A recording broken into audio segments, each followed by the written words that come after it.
Sejam todas bem-vindas, todos bem-vindos para O Mundo é um Moinho. E o Mundo é um Moinho hoje vai falar do Brasil e do Oriente. O Brasil e a Eurásia. Brasil, China, Índia. E eu vou começar aqui com uma citação de Giovanni Arrighi, esse ítalo-americano, que lá atrás já disse que Adam Smith foi a Pequim. Ele faz essa provocação. Adam Smith em Pequim. Belíssimo livro. E ele diz assim, abre aspas, no começo do capítulo 10, Ascensão, o desafio da ascensão pacífica. E assim ele abre aspas, o olho do furacão do mundo se deslocou para a China. Quem entender esse poderoso império terá a chave da política do mundo pelos próximos 500 anos. Fecha aspas. Foi assim que, em 1899, John Hay, secretário de Estado norte-americano, anunciou a política de portas abertas que exigia para os Estados Unidos acesso comercial à China igual às outras grandes potências. Belíssimo livro. E hoje nós vamos falar aqui com dois grandes especialistas em China, no Oriente. O meu entusiasmo não poderia ser maior, porque nós estamos trazendo duas pessoas que têm propriedade para falar sobre isso. André, meu falso âncora, diga para nós quem estará conosco hoje. Seja bem-vindo. Boa tarde, boa noite ou bom dia, porque eu não sei quem está assistindo, porque primeiro lembrar que isso aqui é uma gravação, né? Então, a gente não sabe que horário que as pessoas estão assistindo, mas hoje teremos simplesmente a Aline Tedeschi, professora, né, do Observa e participante do Observa China, né, um think tank que pensa China e da perspectiva aqui do Brasil, e também o nosso grande embaixador, Fausto Godoy, foi embaixador no Afeganistão, no Paquistão, passou 16 anos, né, lá pela Ásia, então sabe tudo daquela região também. Então vai ser uma conversa maravilhosa que a gente pretende ter aqui para entender o que se passa lá na China. Como você disse, quem entender a China vai entender os próximos 500 anos. Maravilha. Então, coloca eles na tela, André. Pode falar mais alguma coisa, André. Tem que dar mais um recado, né? Assim, né? Lembrar, agora que como é gravado, o YouTube, o algoritmo não gosta, né? Então, mais do que nunca, o pessoal compartilhar, dar o like, porque não vão ter os comentários, então o algoritmo não vai entender isso como uma coisa boa. Esse algoritmo é pior que o mercado, viu? São essas duas entidades capitalistas. Ele é o mercado. Mas é isso aí, né, Pedro? Podemos pôr os nossos convidados por aqui. Vamos lá, sobre os dois. Eu vou já fazer a primeira pergunta, apresentá-los aqui também. Temos uma professora da Universidade Normal de Yuan, que é a Aline Tedeschi, diretora do Observa China. Ela que entendeu isso aqui que o Giovanni Arrighi está falando com muita propriedade, né? A chave do entendimento chinês, da China, que nos ilumina para entender os próximos 500 anos. Então, ela foi para a China como Adam Smith, ela foi rápido para a China. E ela vai trazer essa visão. Eu tenho uma admiração profunda pela Aline, conheci ela numa live com meu amigo, o embaixador Fausto, que eu vou falar, e a partir dali foi um encantamento à primeira vista, viu, Aline? Enfim, uma admiração e um respeito profundo pelo seu trabalho. Muito obrigado. Então, temos uma professora aqui da Universidade de Yuan, Normal de Yuan, e o embaixador, ele foi, enfim, atuante na diplomacia, fez uma escolha muito também nesse sentido do espírito aqui do programa hoje, André. Ele foi atuante em 16 países da Ásia durante 11 anos. E eu quero só dar um depoimento pessoal, e já vou passar embora para o embaixador, Aline, se você me permite, para ele abrir o nosso programa, que eu tive o privilégio de dar aula junto com o embaixador durante alguns anos, né? Inclusive um abraço especial para todos os alunos, as alunas que estão nos assistindo. E o embaixador nunca deu uma aula, era sempre uma aula magna. Ele é aquele tipo de professor, um P maiúsculo, né? Um mestre, um condottiere, muito sensível, sabe quem é, né, Fausto? Embaixador. Ele é muito sensível. Então, os alunos saíam dali com os olhinhos brilhando ali. E eu me sentia um aluno também. Mas, ao mesmo tempo, muito provocado também a falar. Ele é uma pessoa maravilhosa. Ele se permitiu, né, também trazer a desconstrução asiática, é alguém que tem muito a ensinar, nos ensina muito, né, e uma contribuição única aqui para o nosso país. E é muito lindo a maneira como ele se coloca numa sala de aula, diante dos alunos. Então, é um carinho muito especial, embaixador Fausto, te receber aqui, pela sua bagagem, pela sua cultura, pela sua experiência e pela sua atuação hoje. Embaixador, por favor, fique à vontade aí, nos conta um pouco dessa sua experiência e como é que vai o mundo, né, e o Brasil hoje. Seja bem-vindo. Muito obrigado, Pedro. Prazer estar com você, Aline, novamente no nosso bate-papo de sempre. Adoro conversar com a Aline, acho muito, muito criativo. Obrigado, André, por essa monitoria toda. Primeiro, vamos começar com uma retificação. Eu detesto superlativos. O único superlativo que eu conheço é o que eu não conheço, que é depois da vida. O resto é tudo relativo. Então, bem menos. Tem uma história assim, o problema é que eu sou velhinho. Eu tenho 77 anos, então quem tem 77 anos e viveu não em 16 países por 11 anos, mas em 16 anos e 11 países, Pedro, pela Ásia. Então, eu tenho algumas historinhas para contar de experiência de vida. Peguei momentos muito importantes na história da Ásia. Estava na Índia quando Indira Gandhi foi assassinada, participei da cerimônia de cremação, vi a mudança do eixo da Índia, do eixo não alinhado, pós-gandiano, pós-nehruviano, para o novo momento em que a Índia se descobriu, acabou com sua reserva de mercado. Depois fui para a China, cheguei na China em 94, a China de 94 não tem nada a ver com a China de hoje. Da China eu fui para o Japão, fiquei 3 anos e meio como ministro conselheiro da Embaixada em Tóquio, vivi também toda essa experiência japonesa, que para mim foi o país que mais, por incrível que pareça, que mais me desconcertou, porque era tudo que eu achei que estava entendendo, eu não entendi nada. Foi uma experiência fascinante, fascinante. Fui para o Paquistão como embaixador, e foi meu primeiro contato com o Islã, com o Afeganistão. Passei por 6 países islâmicos, convivi com toda essa experiência islâmica, vi mulheres de burca no Paquistão, no Afeganistão, e vi essas mesmas muçulmanas com shortinho, como qualquer brasileira que vai à mesquita, vai no roupeiro, pega o seu niqab, veste, ora, tira o niqab e sai lepe de vagueira com o seu shortinho de novo. Tão muçulmana uma como a outra. Então, essa que foi o meu grande susto, o meu grande conhecimento é que eu não conheço nada. Eu virei absolutamente relativo. Quando cheguei na Índia, topei lá com um menino com uma cabeça de elefante, que era adorado com a mesma fé com que se adora no Ocidente, toda a nossa mitologia, só que ele tinha 2.000 anos a mais que Jesus Cristo histórico. E eu falei assim, bom, e aí, o que eu faço? Vou acreditar que esse menino com cabeça de elefante é uma divindade? Vou bater sininho? Vou me converter se o hinduísmo não permite conversão?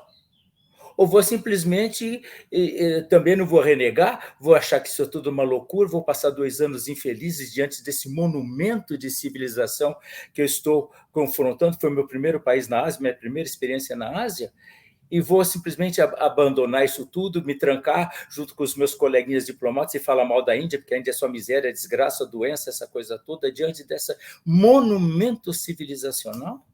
Eu tenho direito? Aí eu falei assim, bom, o que eu sou? Tem que procurar meu eixo, tem que ter um eixo, porque senão eu vou... Qual é o meu eixo? Caipirinha de Bauru, metido a besta, nasci em Bauru, de família patrícia, estudei em Paris, essa coisa toda, mas totalmente ocidental de província, como nós todos brasileiros, aliás. Não nos convençamos de que não somos outra coisa, senão ocidentais de província, porque os ocidentais maravilhosos lá do centro estão no norte, estão na Europa, estão nos Estados Unidos, até o Japão é muito mais ocidental de cabeça do que nós, apesar de toda a cultura. E eu, então, falei assim, então o negócio é o seguinte, eu vou me desconstruir, eu virei relativo. Nada. E aí eu digo sempre para os meus alunos e recomendo sempre que as pessoas pensem, talvez, dessa maneira, que nas relações internacionais, nada é preto absoluto, nada é branco absoluto, tudo é cinza. É no intercâmbio entre o absoluto de um lado e o absoluto de outro, do eu e do nós, e o que quer que seja, que está a vida. Mais do que isso, a vida. Então, essa experiência é que me levou para esses países todos da Ásia. Decidi, fiquei pela Ásia, construí minha carreira na Ásia, e hoje, então, estou dando aula na SPM sobre a Ásia e encantado com toda essa bagagem, humildemente encantado com essa bagagem que a Ásia me trouxe. Esse é meu introitozinho bocudo. Agora, eu acho que eu gostaria de escutar a Aline. A Aline também é uma pessoa maravilhosa, excelente professora, excelente técnica. Então, ela também pode dar a experiência dela. Eu acho que para a gente começar a falar da Índia e da China, talvez a gente possa falar de como é que a gente chegou lá. A minha historinha foi essa. Fantástico.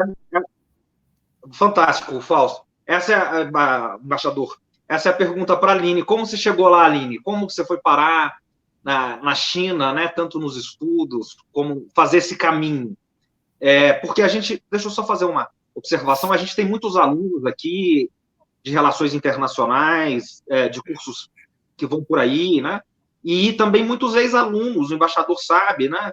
A gente compartilhava isso, ex-alunas, até um abraço querido aí para os alunos e alunas da SPM, que ficam meio perdidos depois do curso. Eu tenho vontade de estudar sobre a China, mas como é que eu vou para a China? E, enfim, cada vez mais tem essa curiosidade, esse despertar. Como você foi parar lá, Aline? Conte para a gente, por favor.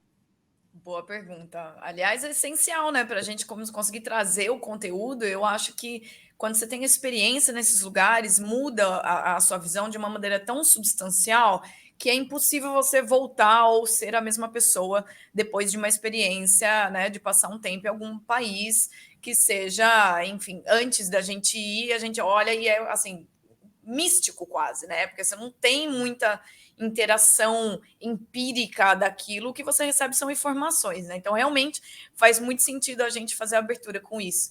Já agradeço também o convite para estar aqui no Mundo é o Moinho. É um prazer estar conversando com vocês, com o Fausto, estou encontrando aqui novamente. Agora, finalmente, a gente teve a oportunidade também de se falar aqui diretamente no programa, né, Pedro? Obrigado também ao André por dar todo o suporte aqui para a gente.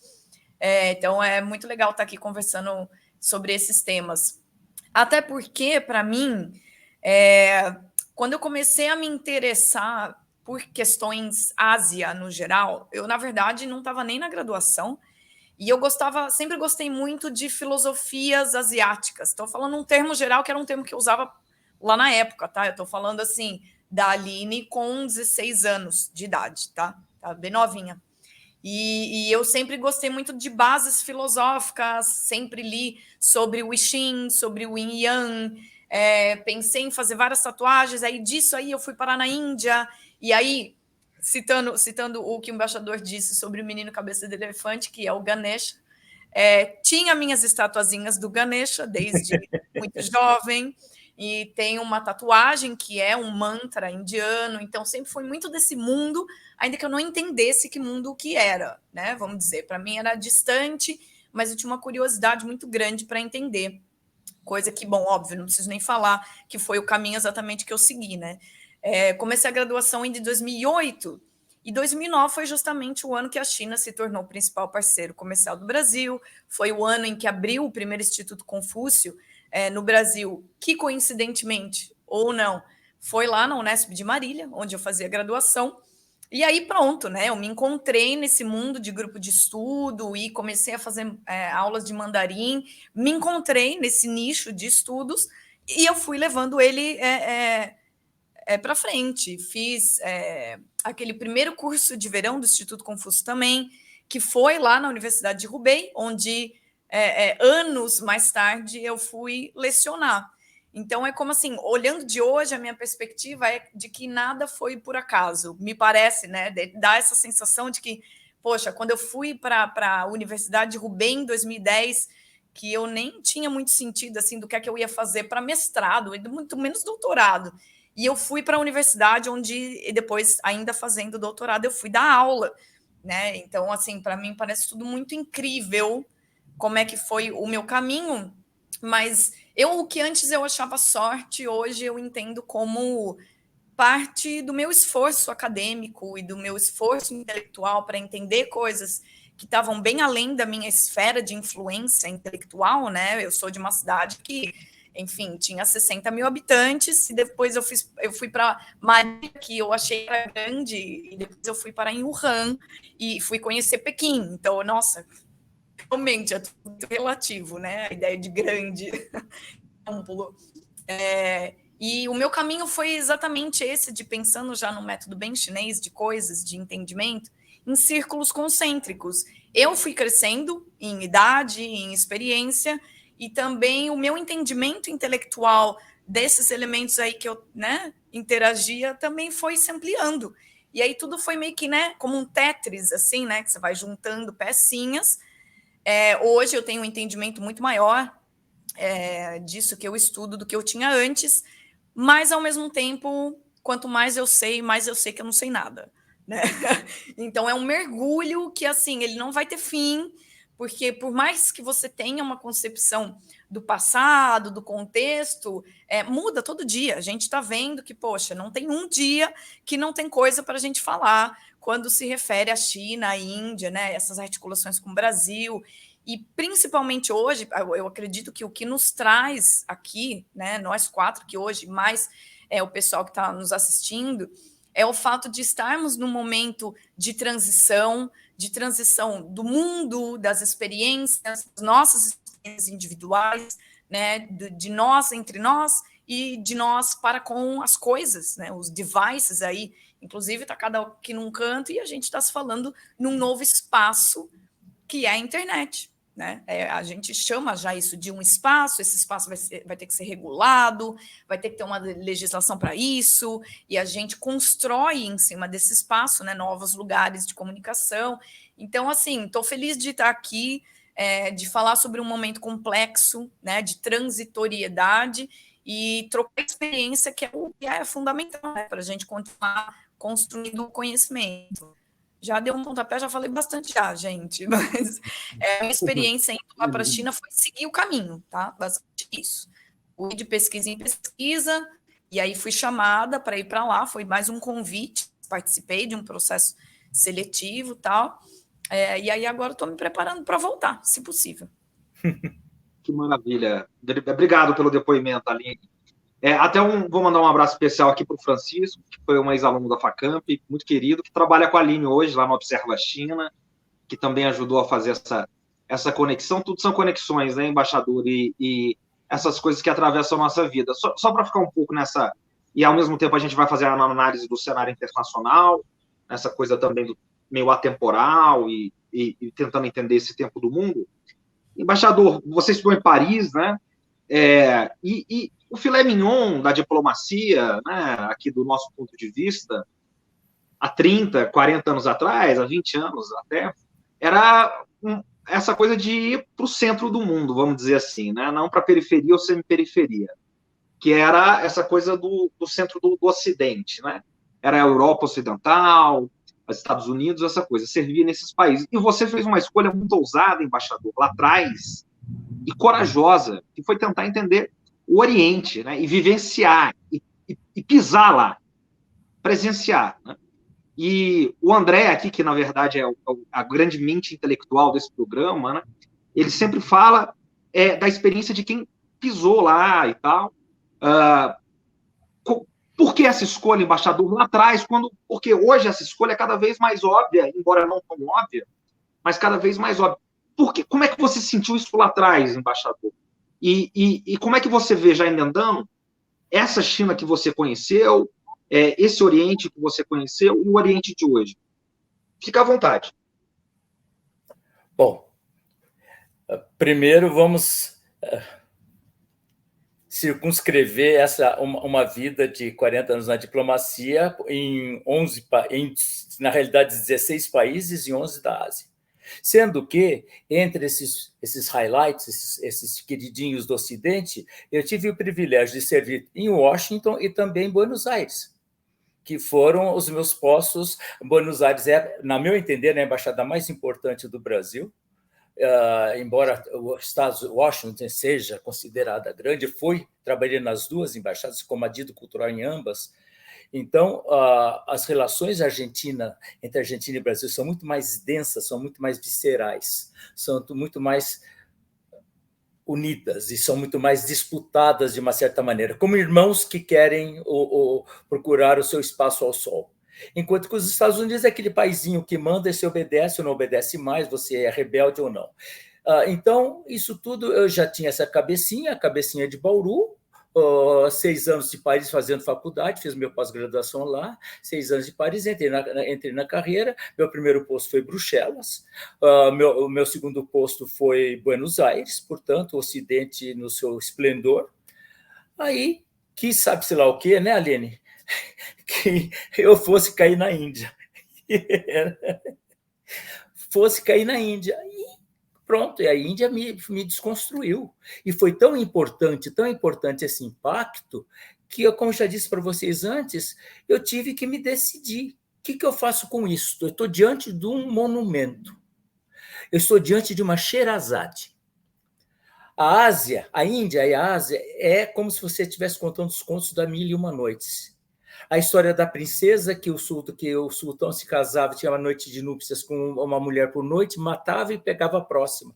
E a Sherazade, que não queria passar por esse destino, resolveu então contar uma historinha. Aí contou a história de Simbad, depois contou a história de Alibaba os 40 ladrões. E o sultão foi se encantando e ela foi ficando. A Ásia, para mim, é isso. Acho que a Aline concordará comigo que a Ásia, você nunca, esse andar não é nunca o andar do último, ele é sempre mais embaixo. E quando você vai para baixo, é mais embaixo ainda, é quando mais embaixo. Essa aventura, no meu caso, do fascínio pelo mistério, quase. E outra coisa que eu digo sempre para você, depois dessa experiência toda na Ásia, o que é a Ásia? Ásia. A mesma coisa que eu pergunto, o que é a América Latina? Se você está na Índia, achando que minimamente, porque teve o budismo nasceu na Índia e que foi para o Japão, e para a China, e para a Coreia, se você achar que o coreano, a essência coreana é parecida com a essência chinesa, por sua vez é parecido com a essência indiana, que por sua vez é parecida com a essência japonesa, é totalmente distinto. Então, se você está no Japão, achando que fisicamente as pessoas podem se parecer, até não se parecem, mas para quem não conhece pode se parecer, achando que você está no espaço, num locus comum, você está totalmente enganado. E essa foi a aventura que me motivou. Então, estar na Índia, e de a Índia para a China, o que eu levei de experiência? Só a minha experiência pessoal, porque o meu aprendizado foi totalmente conspurcado ou estiolado ou acrescentado pela minha experiência em cada um desses países. Então, fruto disso tudo, a Ásia, para mim, acho que para todos nós que tivemos essa experiência na Ásia, a Ásia não é mais o futuro, a Ásia é o presente. E pode assustar as pessoas, porque como é isso, essa coisa toda. Eu sempre cito um exemplo para a gente entender, trazendo para os negócios, trazendo para as relações internacionais.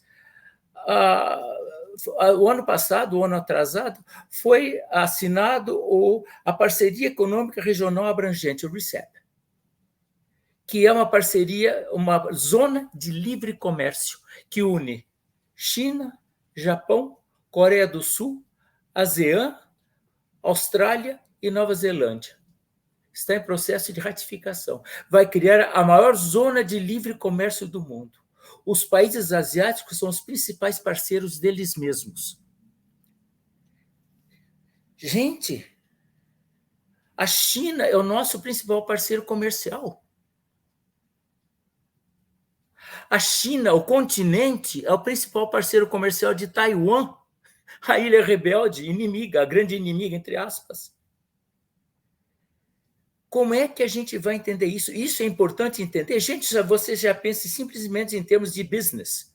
Só em termos de business, você já vê a importância. Quer dizer, a Ásia já economicamente chegou e vai impor todos os seus métodos.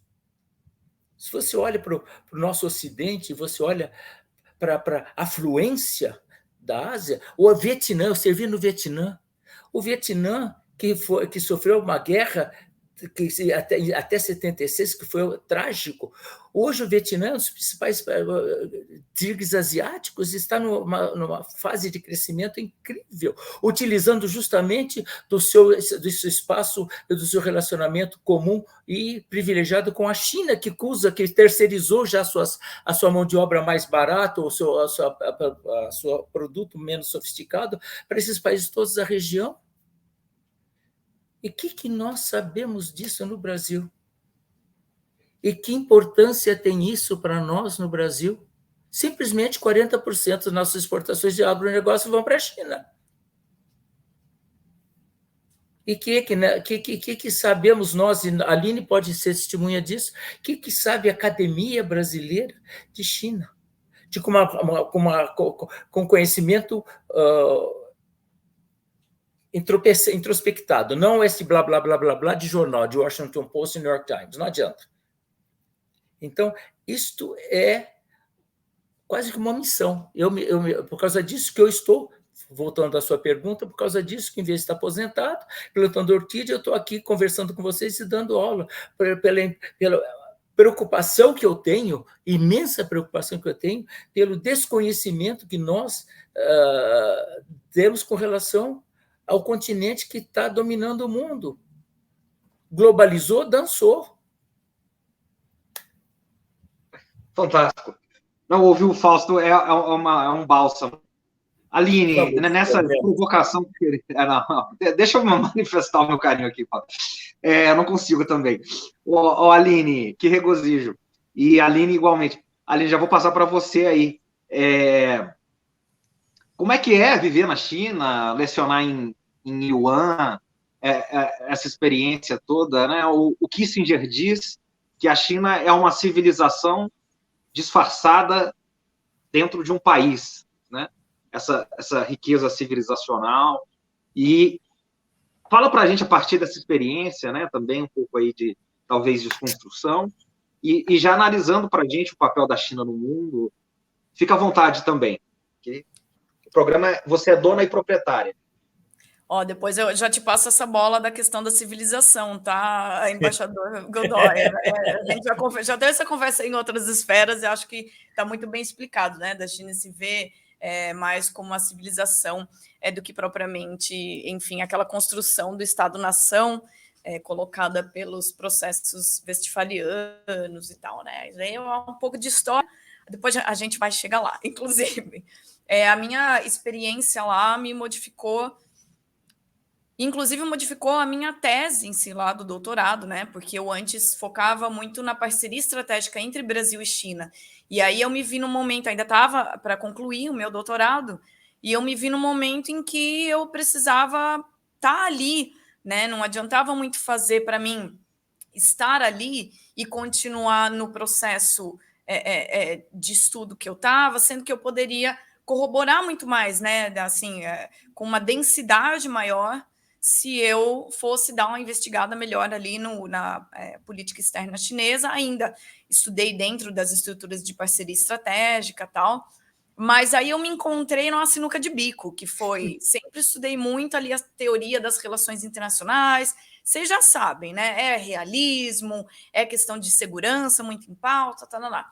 E aí eu cheguei lá e alguns contatos que eu tive, percebi que o tipo, até o léxico assim, que se usava no ambiente acadêmico que eu estive, tá? Nas discussões que eu estive e na minha leitura, trazia uma carga construtivista muito grande, né? E das leituras que eu tinha visto filosóficas, que também, tá? Não sou nenhuma expert em filosofia chinesa, tá, gente? Mas é que eu gosto muito, então eu vou lá e leio algumas coisas assim que me ajudou, inclusive psicologia social, gente. Eu dei um mergulho, assim, na minha tese de doutorado, que ela foi, assim, um combo de relações internacionais, com psicologia social, com história, enfim, é um combo, tá? Algumas pessoas criticariam por isso e algumas pessoas diriam, poxa, inovador, por isso, mas, enfim, cabe a cada um. E aí, nas minhas conversas e nos meus estudos, eu vi que as teorias que eu tinha estudado, né, no meu curso de graduação e de mestrado em relações internacionais simplesmente não davam conta. Eu sempre encontrava uma sinuca de bico que não me deixava estudar, né, a atuação, a formulação de política externa chinesa no mundo. Né? Eu sempre chegava numa sinuca de bico. Daí eu pensei, poxa, é isso então minha tese.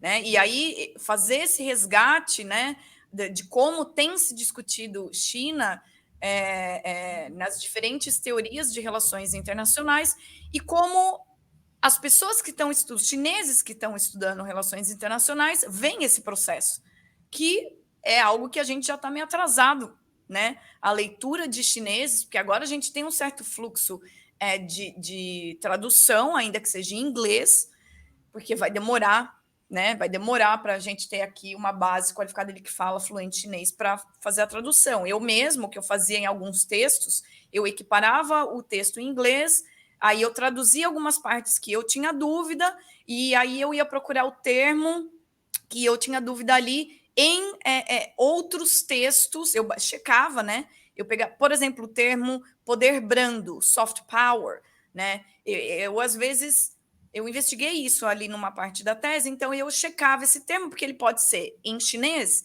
escrito de diversas maneiras.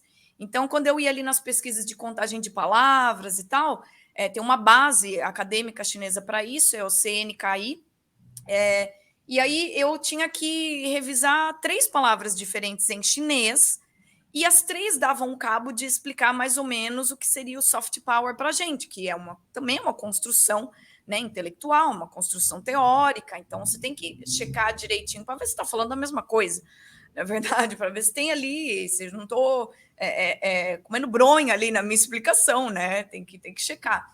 E enquanto eu fui fazendo essa pesquisa, a minha experiência em sala de aula se uniu à minha experiência ali de leitura, né, para o meu doutorado, e eu não consegui sair ilesa desse processo, tá? Tanto de estar dentro de uma estrutura educacional, né, de interagir com os alunos, de saber o que eles pensam, de saber ali mais ou menos a dinâmica de aula, né, de não deixar o professor perder a face.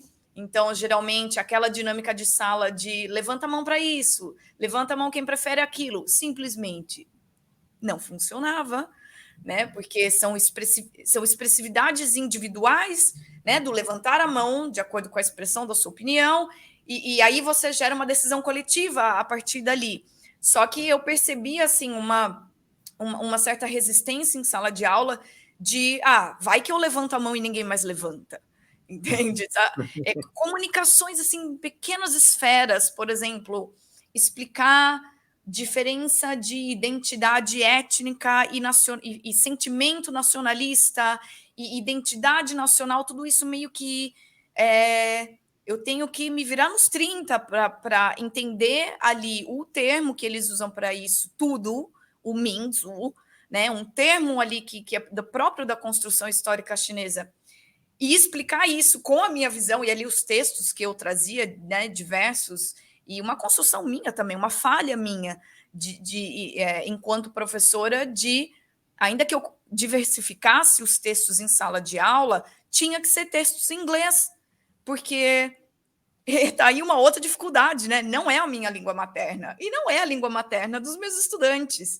Então, assim, tem todo esse processo de desconstrução dos termos que eles utilizam, e às vezes tem perguntas que a gente não espera, porque a gente nunca pensou sobre isso, né? Aqui eu não quero também ter uma abordagem orientalista, não é essa a minha abordagem, é a experiência mesmo ali em sala de aula, de pensar, da forma de se estudar, né, muito pautada ali pela memorização dos termos. Então, às vezes, eu encontrava certas dificuldades em fazer aquelas correlações de 2 textos, né, que não necessariamente citam um ao outro, mas como é que a gente bota eles junto para analisar um terceiro elemento, né, essas dinâmicas aí pedagógicas que eu sambei bastante, viu, para conseguir me articular ali, mas que ao mesmo tempo me deu uma luz assim no meu próprio estudo, né? Porque eles me traziam textos, né, autores das relações internacionais chineses, né? Eles traziam debates que faziam sentido ali no contexto que eles estavam estudando, era um curso de relações internacionais, e que me ajudaram muito, né? Inclusive a ver essa movimentação do todo, né? Agora, já passando aqui rapidamente para um assunto de ordem internacional. Eu depois levei a minha tese para um caminho em que eu tinha que considerar, por exemplo, a formulação do papel internacional da China enquanto um reflexo de expectativas internas, então, de uma certa maneira, é contextual, né? E a China, obviamente, na sua formulação de política doméstica externa, é muito resiliente, né? E muito pautada na experiência, no gradualismo, né? Na gradação de experiências, vai resumindo o termo assim.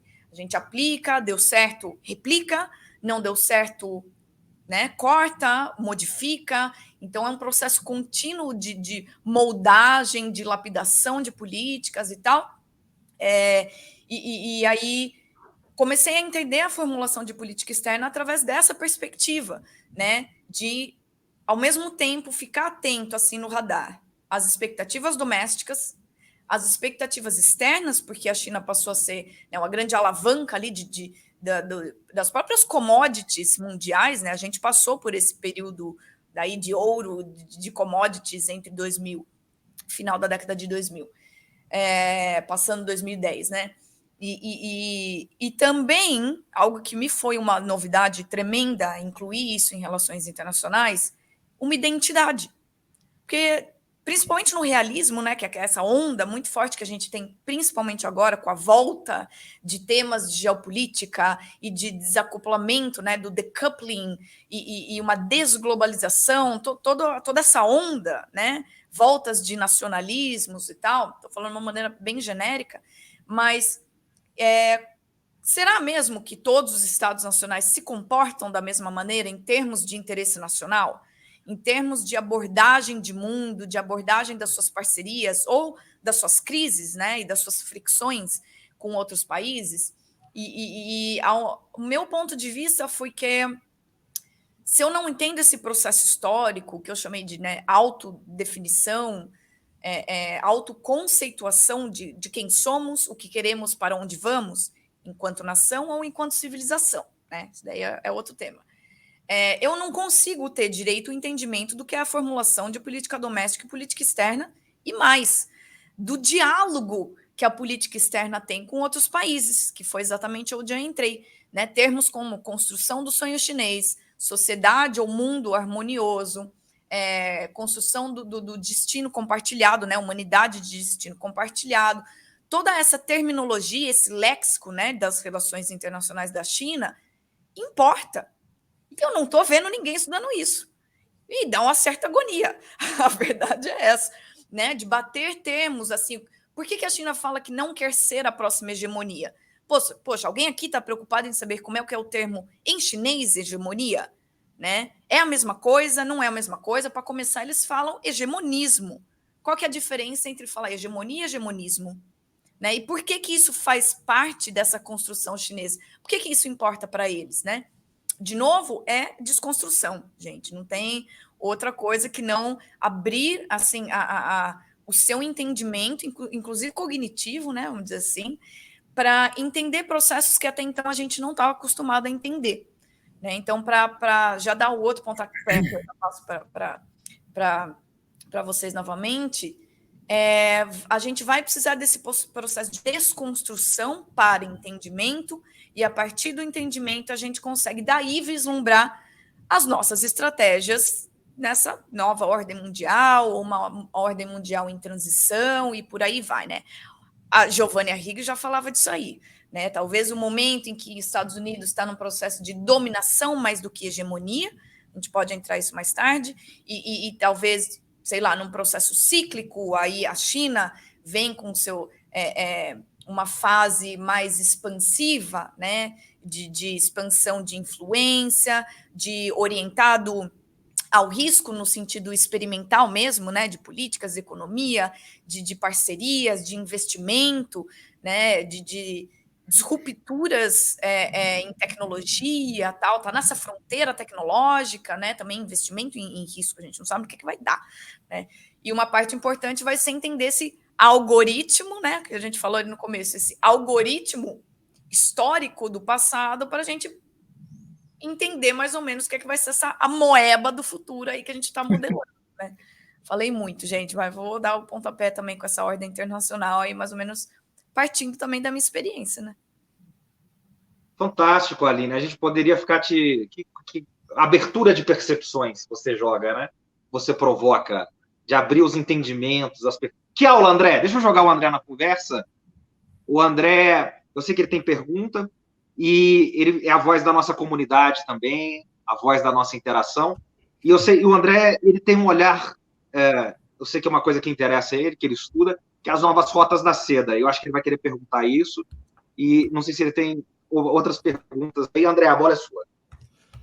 Tem essa integração, né, com a mudança do governo, né, do BRICS, tudo, e com essas novas rotas da seda chinesas aí, que eles estão investindo no mundo, na África, né?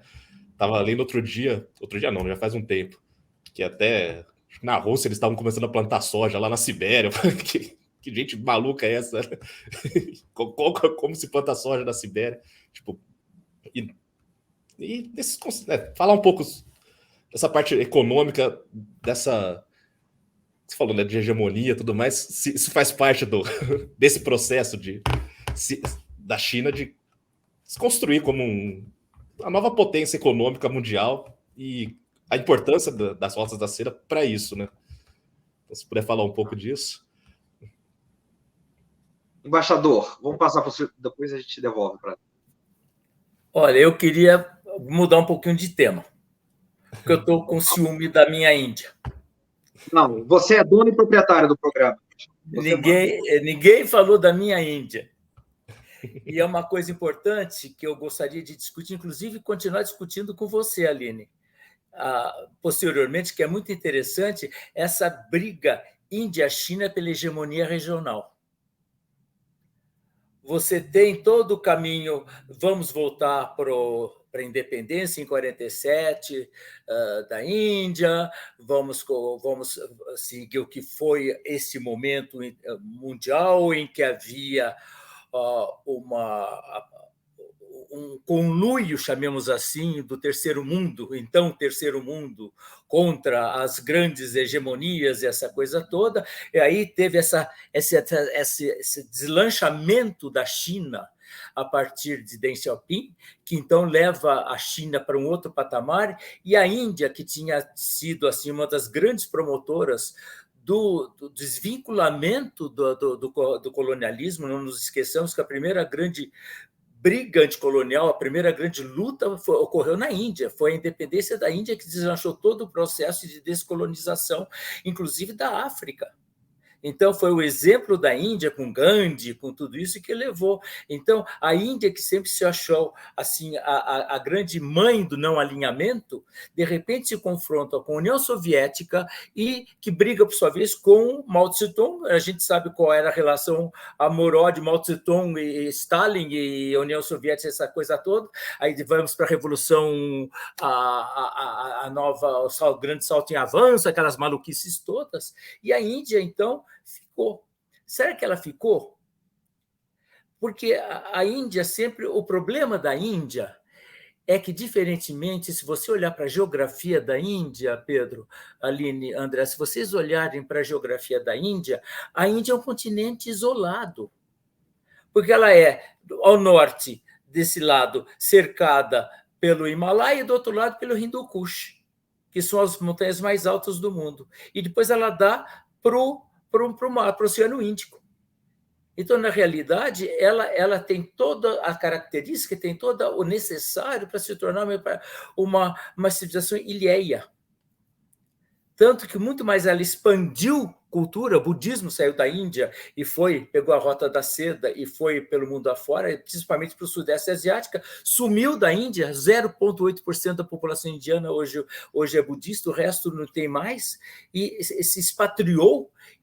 E a Índia, o que é a Índia? É ela que foi essa mãe as grandes filosofias, aí voltando ao interesse da Aline, meu também, das grandes filosofias religiosas. A Índia é o berço de grandes religiões que nós no Ocidente não conhecemos, mas que são importantíssimas. O zoroastrismo que veio da Pérsia, que entrou na Índia, hoje criou a comunidade persa, a Parsi. Agora a comunidade Parsi da Índia, que é minoritária, são 100 mil pessoas na Índia atualmente, domina economicamente o país. Os Tata, que são a grande pilar da economia, da indústria indiana, eles são parsis. Foram os parsis, foram os jainistas, foram essa coisa. Inclusive os árabes que vieram, os muçulmanos que invadiram a Índia no século VII, que entraram. Resultado, esse país que é um cadinho de civilizações, misturado com uma filosofia muito profunda do ponto de vista do sagrado, não falei nem de religião, é mais profundo do sagrado, essa população que é imbuída do sagrado, então se viu, de uma certa maneira, atropelada pelo tropel chinês, primeiro pelo tropel japonês. Não nos esqueçamos que antes da China se tornar a China, o Japão já queria ser a grande potência mundial. Quando eu servi na embaixada em Washington, em 92, o grande medo dos americanos eram os japoneses. O Japão está chegando. E agora é a China que chegou. Então, onde é que a Índia vai? Como é que a Índia vai, com 1,4 bilhão de habitantes, que vai superar a demografia chinesa dentro de algum tempo, e que tem o maior... Olhem, prestem atenção no que eu vou dizer. Quer dizer, quase 50% ou mais de 50% da população indiana tem menos de 25 anos de idade. Mais 50% da população indiana tem menos de 25 anos de idade. O que significa isso? Em termos de tragédia, em termos de urbanização, em termos de sobrevivência, mas também em termos de mercado, e a Índia ela escolheu o nicho da tecnologia e da informação. Hoje ela é a grande matriz da tecnologia de informação. Gente, esse mundo que está a Ásia é um cadinho, está em polvorosa, isso tudo, e nós aqui não temos a menor ideia. Agora, olhem só, quando a Índia se sentiu, de uma certa maneira, ameaçada pela sobrepujança da China, o que a Índia fez? Já com o governo anterior, o governo do Partido do Congresso, com Manmohan Singh, e agora com Narendra Modi. O que eles inventaram? Eles inventaram um plano chamado Act East. O que é o Act East?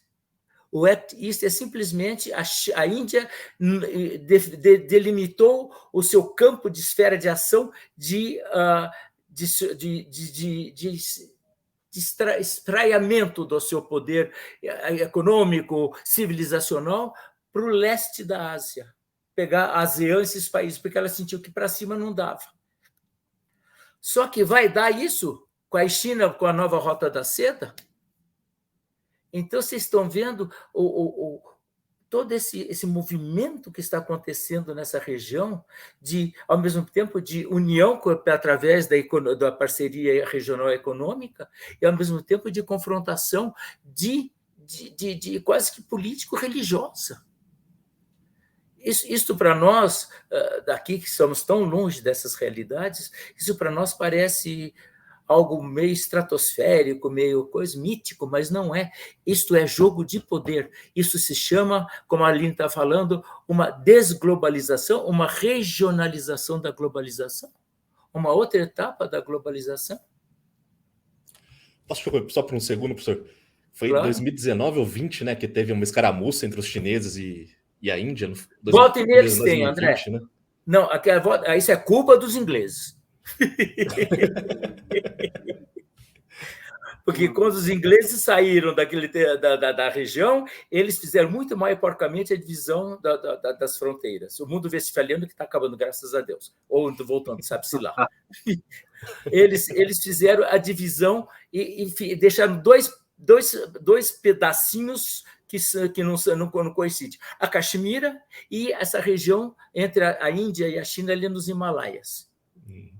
Isso não está delimitado. Agora, se você olhar para aquilo, eu andei por ali, não subi nos Himalaias, mas andei pela região, aquilo é montanha, montanha, montanha, montanha e buraco. Só. Para que serve aquilo? Ninguém sabe. É só uma questão de nacionalismo. Essa aqui é a minha fronteira. Então, volta e meia, e o pior de tudo não é isso, André. Você sabe como ali, eles, por tratados, eles não podem usar arma de fogo, um com o outro naquela região. Isso é um tratado entre a China e a Índia. Você sabe o que eles fazem? Eles jogam os outros pela cordilheira abaixo. Essa escaramuça, essa última escaramuça, é horrendo. Resultado, isto tudo... olha, nós, principalmente o Brasil de hoje, que estamos longe disso, não conseguimos entender esse conceito de inimigos, negócios à parte.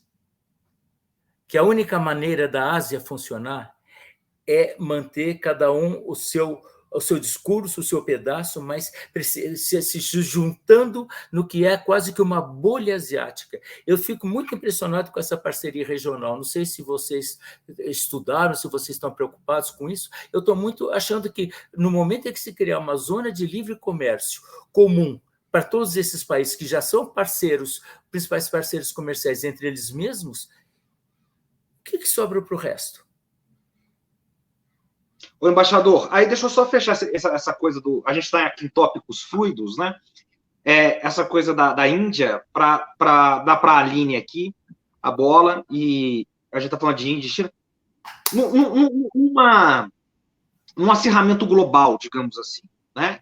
Que meio que se desenha no mundo, né? Nessa luta, nessa disputa pelo poder global, de fundo. E, digamos assim, de um lado, vamos colocar o G7, né? Esse Ocidente capitaneado pelos Estados Unidos, que passa por uma crise de proporções draconianas, né? Monumentais. E, do outro lado, né? Essa ascensão... O Giovanni aqui fala do fim do consenso de Pequim e do começo de um consenso... Desculpa, do fim do consenso de Washington e o começo de um consenso de Pequim.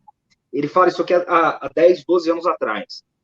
E nós vemos com a guerra da Rússia, deixa eu só dar um salto para amarrar, essa parceria estratégica que você menciona bem, embaixador, que você menciona bem, entre Rússia e China. E nós temos Irã, que você conhece, o Afeganistão, que você conhece muito bem, o Paquistão, que você conhece muito bem nessa jogada, tem a Indonésia, né? E aí, deixa eu fazer a pergunta definitiva para a gente pôr a linha aqui, para a gente ir para a parte final.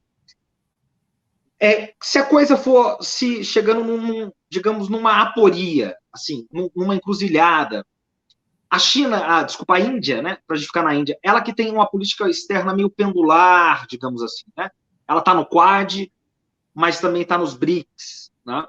Ela tem essas parcerias eurasiáticas, mas ela é um país estratégico do ponto de vista desse eixo anglo-saxão, do eixo do G7. O que o senhor acha, assim, com o seu conhecimento de Índia, que ela optaria a fazer? Você acha que ela tomaria uma decisão? E para que bloco, para que lado? Ela iria para um lado mais eurasiático, mais ocidental? O que o senhor sente? No caso da Índia. Precisa-se ser asiático para chegar a alguma conclusão. Os asiáticos, sabedoria milenar, né, Aline? Sabedoria milenar. Nem suco de tomate, nem suco de laranja. Nós estamos falando com sabedoria milenar. Ninguém vai tomar esse partido. Isso é cabecinha de Ocidente. Nós e eles é no Ocidente. O principal parceiro comercial de Taiwan é o seu inimigo.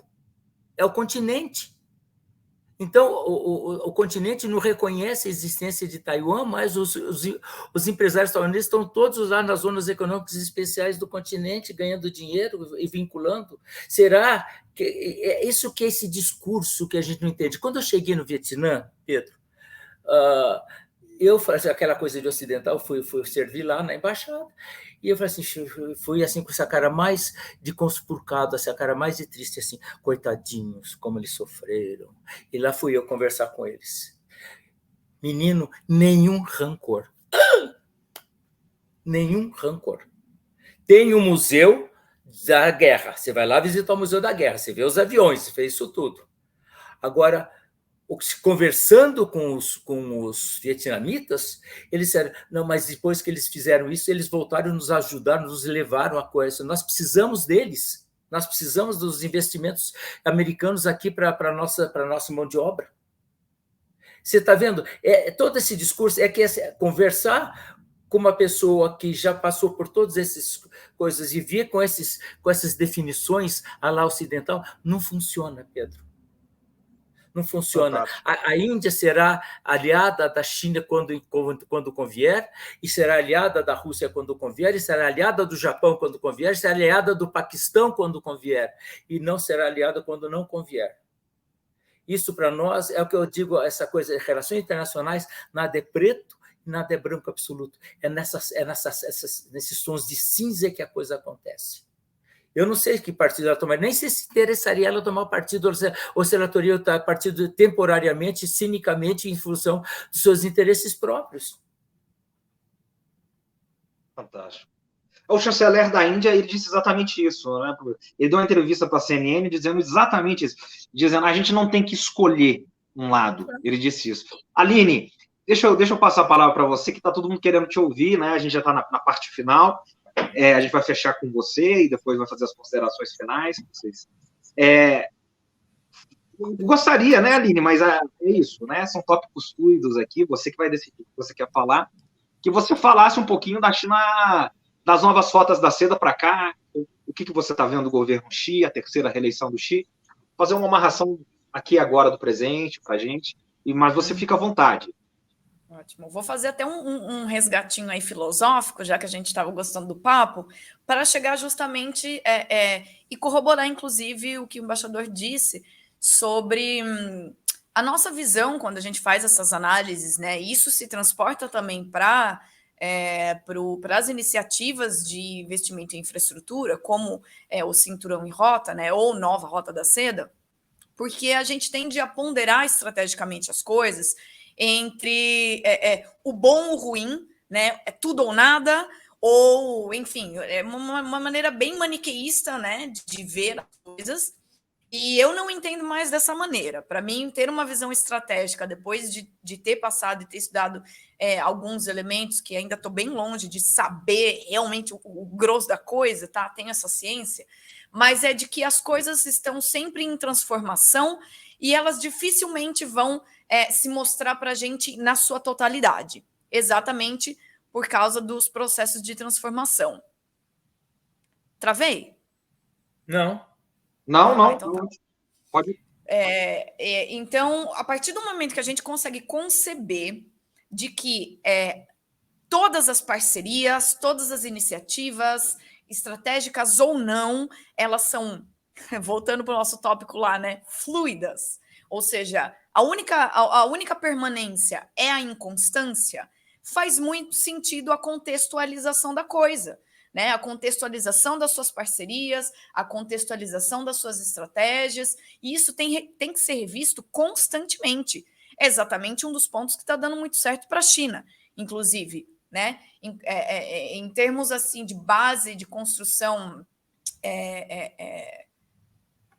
de terminologia e de filosofia também, eles têm um conceito muito claro para isso, que é o bien, que é o vir a ser, né? A gente não tem muito, a gente vem muito daquela concepção um pouco aristotélica até, de que se eu disser que A é A, então é verdadeiro. Se eu disser que A é B, logo é falso, né? Que são as coisas na sua totalidade, né? Ou seja, isso parte disso para nossos princípios de contradições. Né? Se eu disser que aquele país é um país amigo, mas eu tenho fricções, então ele deixa de ser amigo, né? Ou deixa de ser um parceiro.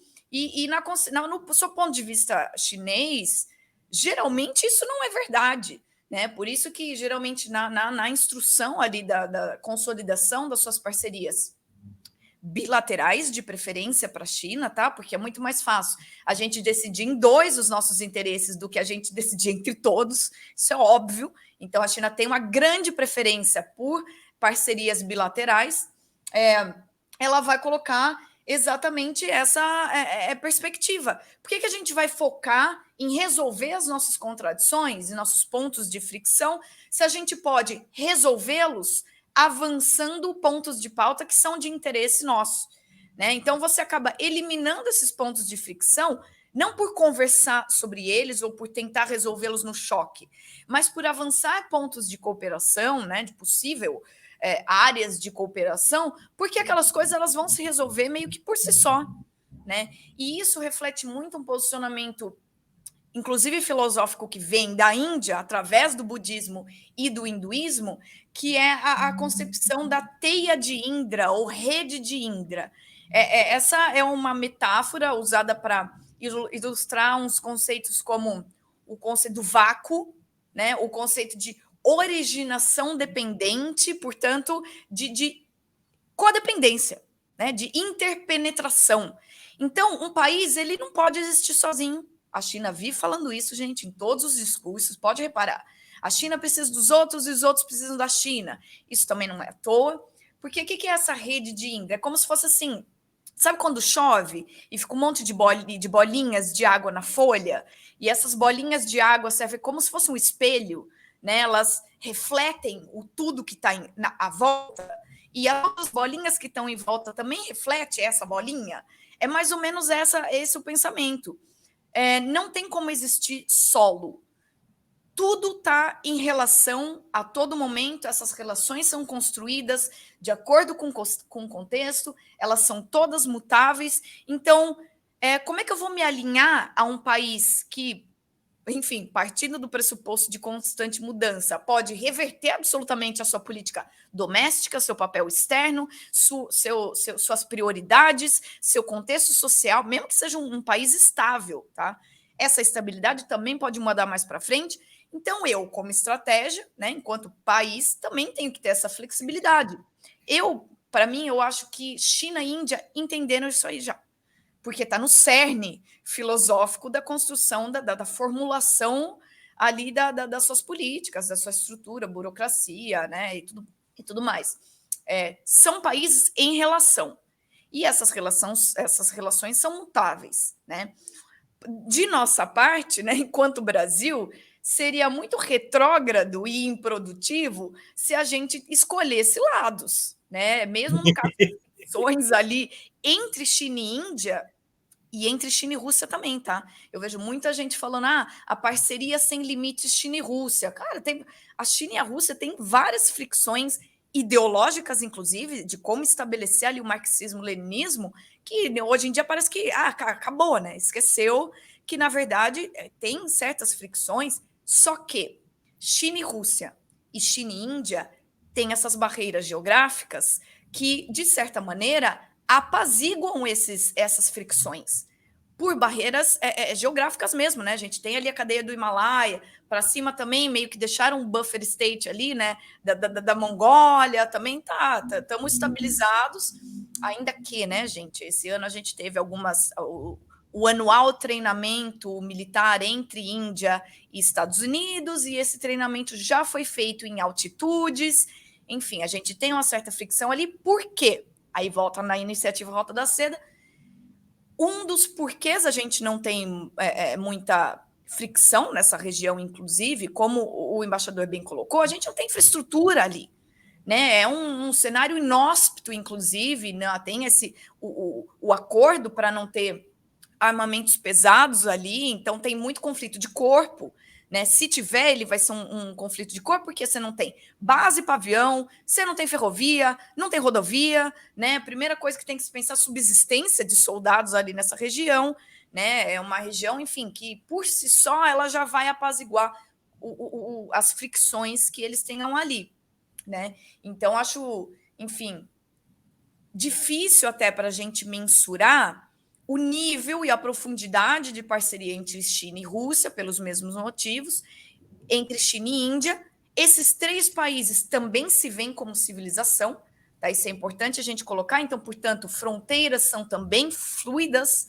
tal qual as suas relações, né? As coisas podem mudar de figura ali, mas são visões estratégicas muito bem calculadas, né? A Índia, por exemplo, estando ali naquela região com AUKUS, com o Quad, com o IBAS, né? Não podemos esquecer, ele está meio esquecido, mas tem o IBAS, tem o BRICS, aí tem toda aquela estrutura da região asiática, né? E a preponderância chinesa, se a gente pensasse um ponto de vista regional, e aí questão da Rússia, que também está incluída nessa região, ao mesmo tempo está no BRICS, então Índia e China ali também tentando de sua parte amenizar, né, o conflito, falando, poxa, Putin, menos, cara, menos.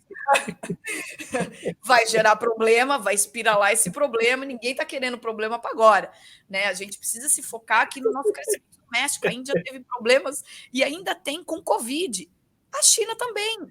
Né? É um momento assim muito delicado, então muitos elementos estratégicos e as iniciativas do Cinturão e Rota é uma maneira também da China tentar, de uma maneira meio paradoxal na minha cabeça, ser esse novo bastião da globalização que antes era os Estados Unidos, né, com o processo neoliberal, a construção neoliberal, e aí agora é a China, né, com investimentos fortíssimos em infraestrutura, que pega o Paquistão, o Afeganistão, ali naquela região. Então, a Índia está preocupada com essa construção de infraestrutura chinesa, com certeza, né? Então, tudo isso entra num combo estratégico que, se a gente não esmiuçar, né, a gente não vai conseguir ter uma visão minimamente estratégica para lidar com esse, de novo, né, usando o termo, esse monumento que a gente está vendo diante da gente, né? E que vai chegar. Não adianta não pensar estrategicamente, que vai chegar.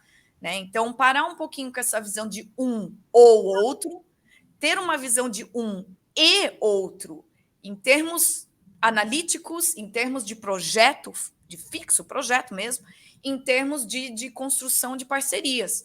Eu acho que é mais ou menos por aí que a gente deveria caminhar.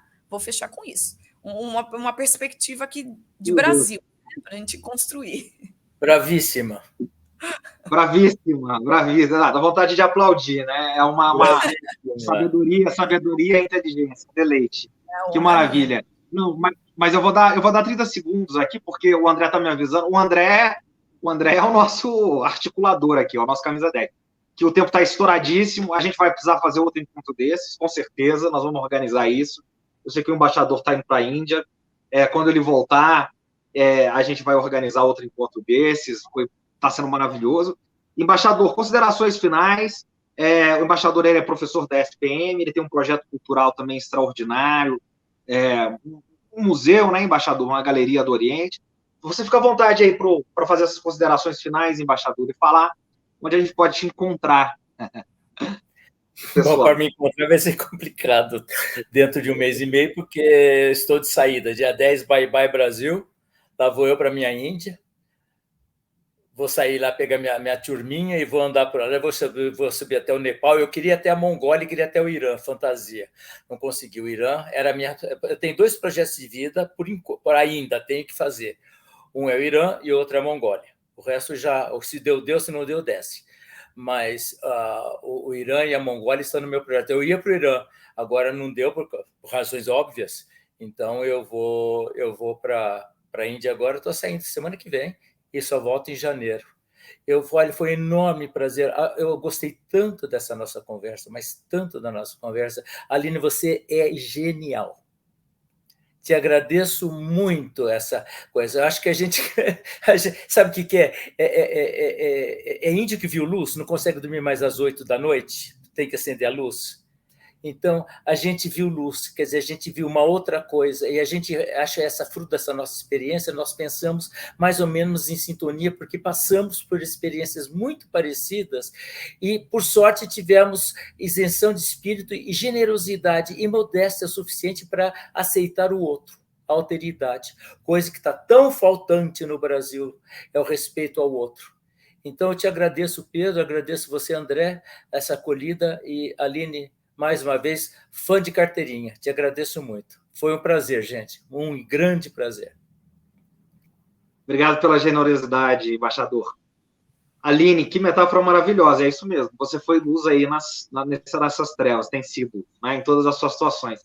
atuações. Onde a gente te acha, Aline, além do Observa China? Pode ficar à vontade aí, fazer as considerações finais.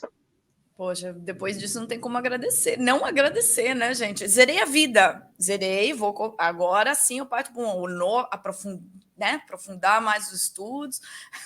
Portanto, o elogio que eu estou, assim, muito grata de estar aqui. Realmente são esferas assim que fiquei no Brasil, né, presa aqui na pandemia, assim como embaixador. Eu também estou no processo para voltar para a China. Então, talvez a gente se fale, né, de outros cantos do mundo numa próxima vez. Eu fico muito contente de ter conseguido construir essas interações, essas relações num momento tão conturbado, né? Eu, na verdade, não esperava assim que tivesse essa abertura tamanha, né? Um envolvimento. Lógico que a internet nos propiciou bastante isso, mas eu tive encontros maravilhosos assim durante esse período, né? Estar aqui com vocês hoje trocando essas experiências e essas ideias, para mim é tão assim satisfatório, porque o processo de estudo, ele às vezes é muito solitário, né? E eu fiquei nesse processo solitário por um bom tempo, né? Inclusive lá também, para eu me adaptar, né? Com tudo isso que eu contei para vocês lá no começo sobre as aulas, né? E ainda escrevendo. Então, eu acho que para mim está sendo uma grande esfera de construção ainda, né? Eu nunca esqueço da frase do Confúcio que diz: quando você está entre duas pessoas, essas duas pessoas te servem como professores. E eu levo isso para a vida, porque essas trocas assim são valiosíssimas. Até parei de fazer PowerPoint nos lugares que eu vou falar, porque me obstrui os insights. Então eu deixo uma coisa livre, que sempre vem ideias novas, conexões novas, sabe? E a gente abrir essa visão, né, como vocês bem pontuaram, né, ligar essa luzinha e abrir para um todo que é tão, né, mais profundo e amplo do que a gente pode esperar da nossa perspectiva, que realmente você começa a ter umas ideias novas, né, a partir, obviamente, do nosso cerne cultural, que é ser brasileiro, falar português, enfim, e também conhecer cada vez um pouquinho mais esses outros países, principalmente esses que a gente está tratando aqui, né? Então, eu acho, assim, fenomenal que a gente possa usar essas plataformas nesse sentido, de tentar levar um pouquinho mais do nosso conhecimento, da nossa experiência, para quem está ainda no começo do seu interesse por esses países. Então, agradeço imensamente o encontro, né, que eu tive com o embaixador Godoy. Esse talvez já seja o nosso terceiro encontro aqui nas redes. Com o Pedro também agora, com o André. Eu fico muito grata, né, da gente estar podendo trocar essa ideia. Elas são extremamente motivadoras, né? Para mim, esses encontros são extremamente motivadores. E para quem quiser continuar, né, para quem está nos ouvindo, quiser saber ou ler mais coisas sobre China, particularmente, né, que é o meu campo de estudo, pode seguir a Observa China, né? Tem lá o site observachina.org. Pode seguir a Xumian, que se escreve SHUMIAN, tá? Xumian.com.br, e aí a gente tem as newsletters, porque tem uma grande parte aí da galera jovem que foi estudar ali na China, sem perspectiva quase do que encontrar, cada um pelos seus caminhos, e aí voltamos aqui agora, tá no Brasil, e tentando construir, né, esse conhecimento, trazer coisas que não são muito daquele senso comum jornalístico norte-americano que a gente está acostumado a ver, né? Sempre usando o mesmo palavreado, às vezes com um cunho sensacionalista. Vamos botar o pé no chão, enquanto brasileiros, né? Ter a nossa perspectiva, gerar o nosso debate de qualidade, que é para isso que estamos, né? Trocar nossas experiências. Então, gente, imensamente grata por estar aqui e poder ter essa troca com vocês. Muito obrigada. Que lindo, Aline. Obrigado pela sua honrosa presença, muito nos alegra. Porque você conseguiu também, né, aqui no propósito do nosso programa, né, junto com o André, com o embaixador, tocar no cerne nosso aqui, que é sempre iluminar como é que fica o Brasil nessa história, né? Não à toa nos ensinou Cartola, embaixador, que o mundo é um moinho. Tudo que não é, tudo que está não está, estamos no meio de um moinho, né? E acho que o programa entregou o recado, né? E ele é só um despertar para a gente mergulhar no Oriente e pensar o papel do Brasil, e a Índia nos ensina muito sobre isso, a própria China, a Eurásia de maneira geral. Bom, com Cartola e e todo esse mix oriental. Nós vamos encerrar aqui com a metáfora do embaixador, né? Com essa iluminação que ele e a Aline nos trouxe, André. E eu passo para você fazer o encerramento, André. Eu sei que você fecha aí com o seu recado, nosso recado. E muito obrigado, pessoal. Depois nós vamos organizar um encontro presencial do embaixador com a Aline. Vamos fazer isso, né, Fausto? Vai ser maravilhoso. André, por favor. A primeira agradecer, foi maravilhoso. Pedro sempre falou muito bem de você. O embaixador falava que na sua casa era um museu, não sei, e eu só ouvi as histórias, mas fiquei muitíssimo bem impressionado. Eu não conhecia o senhor. E a Aline também. Eu tava vendo uma live dela hoje com o professor Niemeyer, que foi professor nosso, né, Pedro? Tava para conhecer mais sobre a Aline também. Mas foi fantástico. Realmente abre uma perspectiva nova, né? Eu fico no meu cantinho aqui. O Pedro Júnior ainda é professor, estudou mais. Eu fiquei parado no tempo aí, só no senso comum. E sempre traz as pessoas, sempre ilumina a gente. Vou assistir essa live mais umas 3 vezes para ir lembrando tudo que foi dito aqui. Então, foi fenomenal. E só lembrar, né, o pessoal que vai estar assistindo aí, foi um programa gravado. Então, mas continuem dando seu like, compartilhando, porque foi fantástico. E vamos repetir ao vivo, para o pessoal poder participar também com perguntas e tudo mais. Vamos ver se conseguimos, em algum momento futuro, organizar isso, né, Pedro? Fantástico. Obrigado, pessoal, pela presença. O mundo é uma bola, né? Uma bola. É redondo, isso. Né? É redondo. Que maravilha. Foi lindo. Eu estou encantado aqui. Acho que eu vou precisar de tempo ainda para fazer a digestão da experiência. Obrigado a todos, a todas. Obrigado, Fausto, Aline, André. O André sempre colocando a bola no chão, faz uma participação fenomenal. Obrigado a todos. Até a próxima. Obrigado. Prazer, gente. Obrigadão. Até mais. Tchau, tchau. Obrigado para todos.